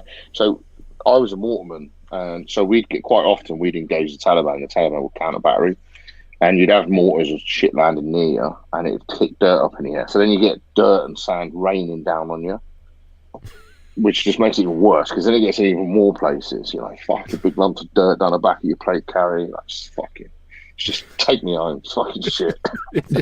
This is shit. Fucking horrendous. Fucking sand everywhere. Fucking looks fucking good on the advert. It's just fucking shit. What's the just reminds me. Do you remember that story? What was that story? Are you allowed to share it now with the getting the names mixed up? Of the AK and the grenades. The AK and the grenades. You have to share that story. One of my favourite stories. I was going to ask. It's my favourite story. I share a light version of that story. Yeah. As this goes on the internet. So yeah, we were tasked with that was Iraq. That was one of our jobs was patrolling one of the borders out there, and shall we say, and we were told a particular word was. I was actually having a conversation about this the other day because there was a guy on a course I was running who speaks Pashtun, and he's trying to learn Arabic. And I was asking him what the word was, and he wasn't sure. He wasn't fluent enough in it. But we were basically told a particular word meant rifle. A particular word meant weapons, and we'd find guys and we'd say, have you got any weapons on you? And I can't remember what the word is now, but have you got any weapons on you? This Arabic word, any weapons? And they'd go, no. And then we'd find an AK-47 under their seat. He'd be like, you fucking lying, it's a fucking weapon. They'd go, no. He'd be like, no. And then we confiscate it, they get a ticket, and then they can claim it back once it gets handed and stuff. And then, and that happened loads of times. And then, on the language course you do for, I did for Afghan, which I say language courses, it's like a couple of days of basic phrases, right? It's not really a language course. This guy was talking about words, and he said this particular word, and I was like, oh, that sounds like what we were told was weapons. And I said, is that the same in Arabic? And he was like, yeah. And I said, it means weapons, right? He goes, no, it means grenades. So I was like, So these guys, we were saying, you got any grenades? They would go, no. And then we were finding the rifle, and they would go, that's not. They're like looking at us going, it's not a grenade, you fucking idiot. It's a gun. You idiot, that's a rifle. You said no grenades, and you've got a grenade right here. And they're like, what the fuck? Look at this, like, absolute morons. Right. Oh, fucking mate. Stupid British soldiers. Probably created loads of insurgents because of that. Fucking. Why did you become an insurgent? Because they fucking took my gun off me and told me I was stupid. We thought it'd be easy. What the fucking gun was called. They think this is a grenade. That's why. Yeah. Oh, mate, classic. Brilliant stuff. Yeah. James C. I didn't find that out for years. Sorry, James C. asked Chris, he says, what about ATRG? Remember reading a blog where they had to take their own rubbish home and mop out the block at one of your events? ATRG? I don't know what ATRG is. ATRG? No idea. I don't know. Well, we do that anyhow. Clean out the block, didn't you? Yeah. Just make sure you don't leave any magnetic fucking torches behind. Yeah. Housekeeping, innit? I mean, I know we always. I think I know what that is. That might be down at Longmoor. So. Oh, ATRG is an airsofter. Apparently. Oh, okay. So we had. Oh right, okay. Yeah, we had. What event was it? Sartorius. I think it was Sartorius, and down in the tin fob, the SF base at Longmoor. Yeah. So we had that, and the rules were we had to mop it out when we handed it back. So we basically said to the players, you need to fucking mop out and sweep out the BBs before you leave. And everyone got on board with it, apart from two houses. kicked off. Yeah, that's fair enough. We didn't have much choice. We were just above the OC's fucking room. Oh, mate. Yeah. Never get billeted in But house it one was- above the fucking comms room because it's like, as soon as something kicks off, it's like boom, boom on the ceiling. Oi! And we're like, hang on, there's 5 other fucking sections in here. Yeah. Oh, it's funny, man. Yeah. Yeah, and that's probably what that is. So yeah, we asked players, and everyone agreed, apart from a couple of buildings who I think I wasn't there when it was sort of requested. So I think it was Wooly, one of our DS. I think what probably happened was they refused, and he fucking got annoyed and told them they had to do it, or no one was leaving. But you know, we have guys. It's one of the things with the rubbish at the events. We have guys rock up and they're like, we had guys, one event, we found a load of rubbish and pizza boxes in one of the cabins. So, in fact, the reason the sweeping and the mopping came about and sweeping up your own billet was because of this incident. So we had, one of the events, we had no space in the vehicle to take all the stuff down. Fuck all space. And then, so we had no space to take bags of rubbish back. We never do, and we can't dump it on the training area. But and the other thing is, you bring the rubbish with you, so you've got space in your car. And we had good guys say, "I haven't got any space in my car." I was like, "Well, how the fuck did it get here then?" Because you haven't ordered 6 Domino pizzas through the event, have you? All he has is just wandered off. They're from Friday night. I was like, "Well, okay, so you brought them on site, so you could take them off." And he turned around and said, "Well, that's what your staff are for, innit, to clean up." Oh, yeah. Yeah. So that guy obviously. We then said that, you know, we need to make sure people are fucking cleaning their rooms up, because the other thing as well, I think what a lot of people don't realise at Longmoor, particularly now, we have to clean out every house. Every house has to be cleaned out, and that's regardless of the state it's in when we take it over. There cannot be a BB left in a single one of those houses. And we rock up to some of those houses, and the last event we ran there, there was a unit there in the week beforehand. They hadn't, and it had been raining, so the houses were full of mud. There was fucking mud everywhere. And then because we'd taken over the site, we have to clean out the houses as well. So it's a fucking pain in the ass, but it's got to be done. It's part of the thing. But I mean, the first time the new policy came in, we were there till, I mean, the battle sims guys leave at 4 o'clock. We were finishing the events. 5 o'clock, about 5 o'clock, everyone's off site, and then we're still there till sort of 7, 8 o'clock at night, just cleaning just up, tidying basically. up. Yeah, just tidying the shit. houses. It's fucking absolute. It's a proper lick out trying to clean them. What about sort of like the cardboard pyro and that's left out on the open ground areas? You ain't got to worry about that too much. You're quite happy for that to stay put. No, it's all got to be picked up. Really? Wow. Fucking hell, man. That's a mission. Yeah. I've seen how much pyro gets thrown. Yeah. So that's So if I was you, I'd have banned that shit straight away. No more fucking pyro. No one's allowed BBs. I'm not picking. It's only expensive grenades you can reuse are allowed from now on, because you'll be picking them up, not me. So that's why we ask people to clean up their own fucking houses. I mean, if he's referring to what I think he's referring to, like Op4 stay in the houses with the double glazing and that for sleep, and then they were using the other houses. They were always clean all their houses, take all their rubbish with them and stuff like that. So the big issue we have is the Blue Fort guys. We're like, you know, why should I fucking clean that up? If he's referring to a specific incident, I think he's referring to that would have been that cleaning up. But it's just clean up other stuff, isn't it? Because there was no fighting in those houses either. The accommodation blocks inside the SF base, there was no fighting in those blocks. So any BBs that needed cleaning up were player BBs that were staying in there where they spilled. I mean, guys, we had a guy fucking spill a bag of BBs, and he was like, "Dude," and he was like casual as fuck. "Oh yeah, I spilled a bag of BBs. Yeah." Are you not going to clean it up? Oh, do you want me to? Yeah. It would be very helpful. Oh, okay. And he was fine with it, but he was like, "Oh, okay, yeah, cool." He was just going to leave it.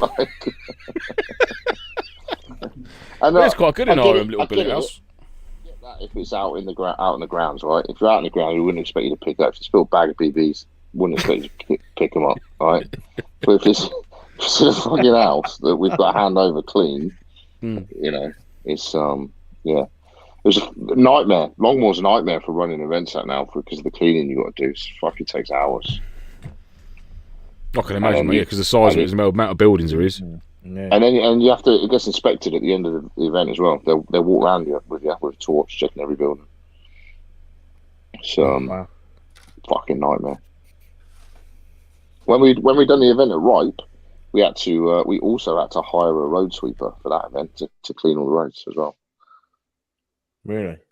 I had to pay for a road sweeper to go in. That's mental. Fucking hell. Yeah. Wow. No trace. Literally leaving Yeah. a trace. Yeah. That's full on, that They is. told us. I was like, they were like, yeah, you need to bring a road sweeper. And I was like, for what? They were like, to clean all the BBs up. I was like, there's fucking ammo lying everywhere. They were like, that's yeah, a well, bit you know, much. that's the policy. I was like, fucking hell. They went, we've got a number of a company that we use. I was like, I bet you fucking have. I bet you know the guy as well. Yeah, And then we phoned up the guy and he went, oh, yeah, I do Reich all the time. Yeah, I'll go on there. It's an easy, yeah, you just pay for it and then I'll sort out a day with them to go. I was like, well, no, you need to do it at the end of the event. He goes, nah, I'll really do it Monday or Tuesday. He never even fucking turned up. Of course he didn't. Yeah. He was like really casual about it. And the funny thing is, at that event, we found a whole belt of 7.62 Link live, a live blank, right? We found some live baton rounds, a crate of petrol bombs. That was the worrying thing. We got over the radio. Mike, we found. Gave him straight to opt for. No, Mike, we found some petrol bombs. Is this part of the scenario? No, it's not part of the scenario. Do not fucking touch them. Yeah. Someone comes walking out all stuck in their vest. Yes! Found a resupply from Mike. Yeah. Oh dear. What was that event where you was driving around that van quite a fair bit of it, and every corner you took, you got stopped and searched by Blue 4? Oh, fucking Patrick. No, it was Patrick and his fucking little police unit. We couldn't do anything, those pricks. You just see you coming down the road, you just go, oh, fucking not again. I was like, fuck's sake. Me and Si got arrested like 12 times that weekend. He's a shit, him and his police academy and tossers. Yeah. Every time we went to try and do something, they'd be like, the first time I saw it, he pulls us up and he's like, get out of the vehicle. I was like, why? He's like, where's your paperwork? I was like, what paperwork? He goes, paperwork, your vehicle permit. Where's your driving license? I went, are you fucking serious? He goes, do I look like I'm joking or something like that? It was like, really funny. And He's proper character, man. Yeah. And then one of my AirPods has just died. And then you know. Yeah, we're here, mate. Yeah. And then he made us drive around to the police station with him and fill out some paperwork for a vehicle permit. And then he fucking charged us. And he was like, you could bring the money later on because we didn't have any cash on us. He's like, you could bring the money later on. It's a fucking pain in the ass. And then there was the other incident we had with me and Si we picked up a load of weapons to go and dump, and I had them in the back of my car, and I've got an estate car, and it's not tinted windows, and the parcel shelf wasn't in at this point because we'd just moved a load of big shit. So there's no parcel shelf in the back, and we pull up, and an incident kicks off, and then we see it's the Blue Force start moving towards us. I hold it there, and I don't look at side, but I just sort of out the corner of my mouth. I go, oh fuck. He's like, what? I go, we've got all those guns in the back of the car. He goes, yeah. I went, I haven't got a parcel shelf, and if they peer in the back, they're gonna pull us. And he was like, oh, see what happens then. And then sure as shit, we hear guns. Fucking guns get pointed on us. So we get out, we're being all argumentative and shit like that. Oh, that was Sartorius actually, because we had Marcus and his boys. I don't know what the fuck they're called now. but they had Discovery, so we were getting arrested, and they threw me in the back of this their sort of their Discovery they had as their police vehicle, and they didn't handcuff me or anything. They left a gun in the back in the boot as well. So I reached over the boot and I picked up the gun and I put it into the ribs of the driver, and I was like, lock the doors, and he was like, oh fuck. And then I was like, right, drive us in. Oh no, sorry, I grabbed the gun while we were driving into the camp. Sorry. So then we get into the SF base, and then the other guys will get out, and the drivers, and I put the gun in. And I was like, lock the door. And he's like, oh fuck. And then the other guys on the outside, because there's tinted windows at that point. They're like, open the door, mate. Open the door. And he's like, what do you want me to do? I went, just ignore them. They're like, open the door. Why don't you open the door? And then one of them sort of peers over, and he's like, fuck. Mike's got a gun on him. How the fuck did Mike get on him? Like, fucking shoot. And they're like, you let him have a gun. Oh, mate, priceless. Mike, it's been an absolute pleasure to have you on. I'm conscious that we could probably go on for the next 3 or 4 hours, just keep chatting away, but we should probably call it a day. Thanks ever so much for coming on, Mike. It's genuinely an absolute pleasure to have you. Yeah, and it is really gutting. I think, it is from anyone that's ever been to one of your events, I hope I can summarise it and say that you will be missed. Your events will be missed, and appreciate it. It's yeah. I mean, like, from my point of view and size, it's sad. On one hand, it is sad. We don't. There is a little bit of me that, like, every now and then is like, fuck it, should we just fucking keep going? But yeah, it's just I just don't have time. You should agree with that side of you, definitely. Yeah, that side's really small. That side's really small, because that side's got all the memories of all the dickheads I've had to deal with.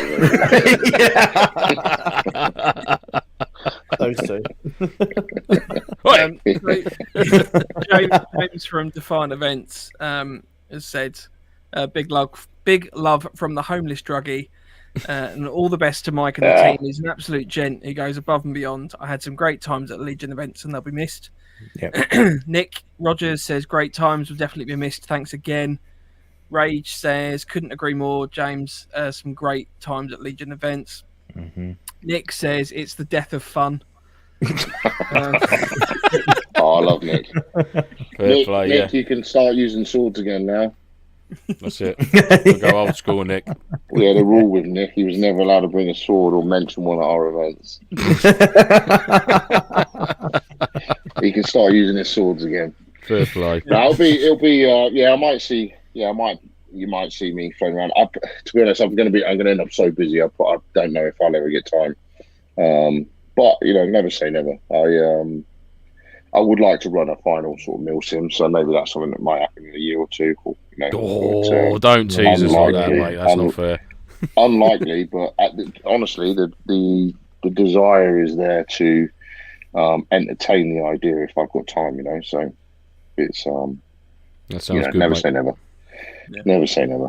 But it's been fun. It's been emotional. Yeah. You can relax now, buddy.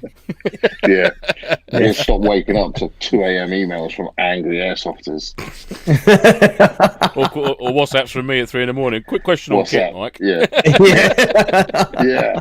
In your opinion. It's 3 a.m. in the fucking morning. Leave me alone. Yeah. No, mate, it's been spot on. Yeah. So next week we're going to be doing a general Q&A. So if you'd like to join us, we'll be at 8 o'clock on Wednesday. In the meantime, if you've got any questions you want to throw to us, you can do so on our email at nofochat@hotmail.com. Our Instagram is @November_Foxtrot_NoFo, or we have our website at novemberfoxtrot.co.uk. You can also contact us on our own Instagrams down below here.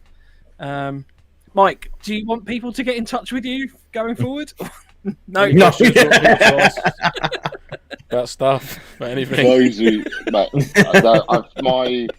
my old airsoft Instagram is still there. I've just changed the name of it, so there's still loads of people connected to me on there. So I'll people, they've got those who know me have got my Instagram on there anyway. So there you go. Well, hopefully, we'll see you in the future. It won't be, never again. But it'll be good. I mean, to be honest with you, it'd be good to actually play a game with you at some point as well, because you know. Yeah, definitely. Well, I say yeah. play a game. To be fair, I'd probably just like pin you down and just honestly just keep telling us stories because they're so entertaining, and it's just it's That just such grenade a great rifle one listen. had to be brought up because it's my favourite. Yeah, I just love that just one. just sort of picturing it and just thinking, fucking brilliant. It was Poor it was sods. it was a real oh fuck moment. Oh, you don't Yeah. say shit. Oh, I owe some apologies. yeah. Too late at that point. Fair play, mate. No, good stuff. Good stuff. Last thing, just before we go, for those of our membership on our Buy Me a Coffee, just want to say thank you for supporting the show. We have actually started uploading a few little bits of behind the scenes for that. So there are some Have a look at that if you dare. yeah, there's some bits and pieces that we're adding to that. We'll be releasing that behind the scenes content later on as well for everyone, because we don't want to be like a paywall, but you'll get early access for supporting the show. So hope you enjoy that. Yeah, that could be a bad thing, or it could be a good thing. Yeah, take that as you want. Yeah. Depends how far down the rabbit hole you want to go. It's a deep old rabbit hole as well. Right, Mike, thanks again for coming on. Yes, Mike. Thanks so I'll much. tell you what, Mike, I'll give you the closing words. Whatever you want to say. Don't be a dick. Don't be a dick. Don't There be you a go. dick. See you next week. That's it. See you Bye next bye, week. everybody. Don't be Bye-bye. a dick. That's Don't it. be a Yeah, dick. love it. Stay NoFo.